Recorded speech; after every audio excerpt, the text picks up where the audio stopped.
ఊళ్ళో నాకు ఒకటే బాధ, ఏ పార్టీ వచ్చింది అక్కడ మేము పెట్టుకుంటున్నాము, మేము చెప్పేట్టున్నా పోతుంది. అది కాదు పద్ధతి.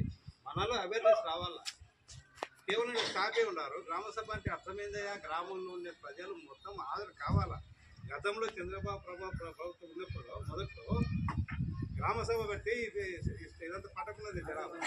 అంటే ప్రతి ఒక్కరు వచ్చి గ్రామంలో ఎక్కడెక్కడ ఏం జరుగుతుందో, ఏ వీధిలో ఏం జరుగుతుందో ఆ గ్రామ సభలో అధికారులకు తెలిపేవాళ్ళు. ఇప్పుడు ఎందుకు వీక్ అయిపోతుంది, దాన్ని గమనించాలి అధికారులు, ఇక్కడ పనిచేసే స్టాఫ్ కూడా.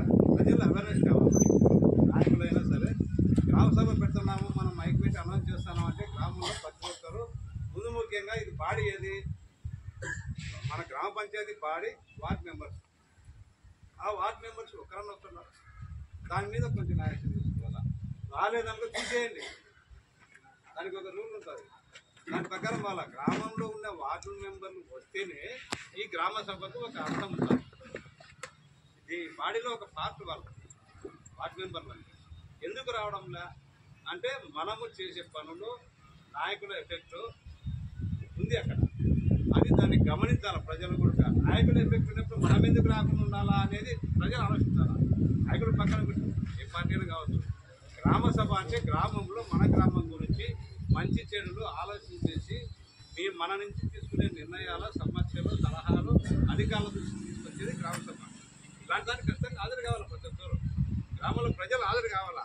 మనమేమో ఇళ్ళకాల కూర్చొని గ్రామ సభ పెట్టేప్పుడు రాకుండా, సమస్యలు అధికారుల దృష్టి తీసుకురాకుండా మనకేం తెలుసు, మాకు అది చేయాలి, ఇది చేయాలంటే కుదరదు. ఏ ఒక్కరైనా వచ్చినారో ప్రజలు, ఇంత పెద్ద ఊరు, దీన్ని అవేర్నెస్ చేయాలి. దీన్ని చైతన్యం, జనాలకు చైతన్యం తీసుకురావాలా. వార్డు మెంబర్లు అయినా సరే, నాయకులైనా సరే, ఇక్కడ ఉన్న స్టాఫ్ అయినా సరే. గ్రామసభ అంటే అర్థమైంది. మనం ఎందుకు పెట్టుకున్నాం గ్రామసభ? గ్రామసభ ఎన్ని పెట్టుకున్నాం? ఇట్లా రెవెన్యూ సదస్సు అంటే రెవెన్యూ సంబంధించిన సమస్యలు రెవెన్యూ సదస్సు.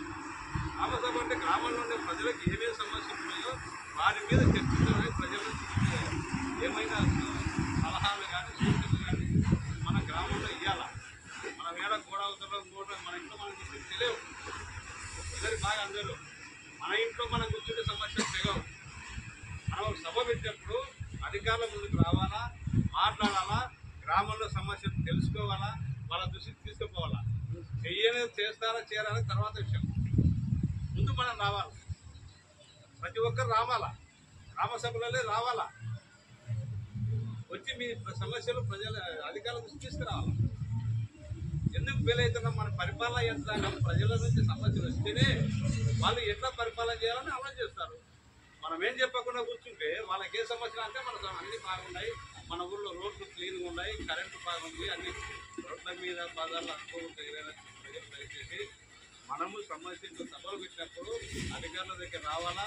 మా దగ్గర ఇది, మా కుళాయిలు లేవు, మా నీళ్లు లేవా, కరెంట్ లేదా, రోడ్లు లేవా, డ్రైనేజీ వ్యవస్థ బాగాలేదా, ఇట్లాంటి సమస్యలలో ఇట్లాంటి గ్రామ సభలలో చర్చించుకున్నప్పుడే ఎక్కడ సమస్య ఉందని వాళ్ళకి అర్థమవుతుంది. మన గ్రామాన్ని మనం పరిశుభ్రంగా ప్రశాంతంగా పరిపాలన చేసుకోవడానికి వీలవుతుంది. కాబట్టి ప్రజలు కూడా గమనించాలండి. ఎక్కడైనా సరే ఒకసారి పంచాయతీ బోర్డు దగ్గర కానీ అధికారం ఇది మనది, ప్రజలు మనము మన గురించి మనం పరిపాలించుకునే ఏర్పాటు చేసుకునే ఒక సభ ఇది, ఒక కేంద్రం అంటారు పంచాయతీ బోర్డు అంటే. దీంట్లోకి అందరూ రావాలా, మాట్లాడాలా.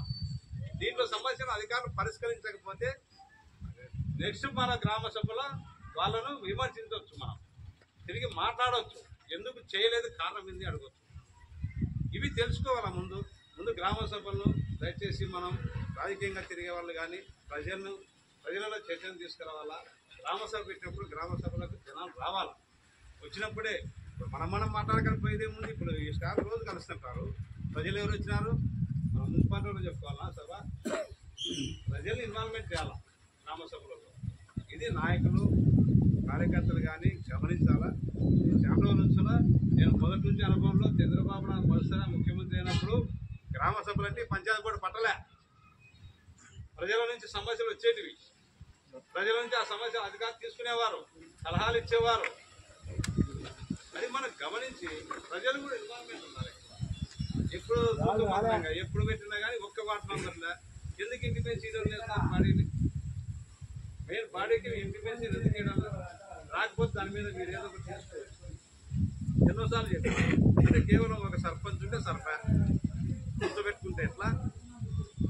ప్రజల నుంచి సమస్యలు రావాలంటే వార్డు మెంబర్ రావాలి. ఆ వార్డు ఏముంది, ఆ వార్డు సమస్యలు కూడా వార్డు మెంబర్ వాళ్ళకి తెలిసిన ఈ సమస్య చెప్తారు.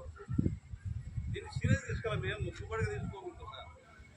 అధికారులకు నా విన్నపము, గ్రామ సభలను కానీ మామూలు మన పంచాయతీ బోర్డులో జనరల్ మీటింగ్లు కానీ మొక్కుబడిగా తీసుకోకూడదు.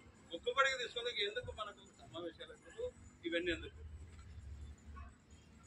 సమావేశాలు సీరియస్ తీసుకొని ఎందుకు రాకుండా రాకపోతే దానికి ఏం చేయాలో మీరు ఆలోచిస్తారు. ఒకరో ఇద్దరు వచ్చే మిగతా వాళ్ళు పనికి మారాలి. అందరికి పనులు ఉంటాయి. ఒక్కరోజు కేటాయించుకోవాలన్నా మీరు రావాలా, లేకపోతే మీకు అధికారం లేదు. దాని మీద ఏదో సీరియస్ యాక్షన్ ఇంకోటి కూడా తీసుకోండి. ఇప్పుడే కాదు, భవిష్యత్తులో ఎప్పటికైనా వాళ్ళకు ఒక బాధ్యత ఇచ్చినారు ప్రజలు. వార్డు మెంబర్ అంటే, సర్పంచ్ అంటే ప్రజలు ఒక బాధ్యత ఇచ్చినారు. ఎట్లా ఉన్నాడా వార్డు మెంబర్ అనే సమస్య పక్కన పెట్టి గెలిచినా